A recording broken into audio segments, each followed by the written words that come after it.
Hello दोस्तों, मैं आज आपके लेकर आया हूँ बच्चों के लिए खांसी के सबसे ज़्यादा यूज होने वाले बेस्ट सायराप।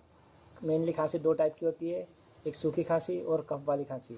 तो कफ वाली खांसी के लिए सबसे ज़्यादा यूज़ होने वाला सायराप है अस्टाकाइंड एलेज जूनियर सायराप। ये आपने देखा भी होगा, यूज़ भी किया होगा। और इसके बाद अपन बात करते हैं सूखी खांसी के लिए।